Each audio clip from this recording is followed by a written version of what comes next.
right, meal prep is done for the week. I have the green juice that I made last week. I made enough to carry over for this week.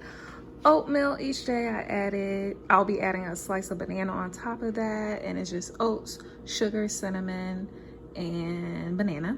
My snack is apple slices, pasta for lunch with onions, spinach, and I'll top it with an avocado. And then dinner this week is rice and beans, and I'll saute different veggies each day. I have a bunch of condiments I want to hurry up and use before I move out. So teriyaki sauce, soy sauce, different sauces that I'll play with.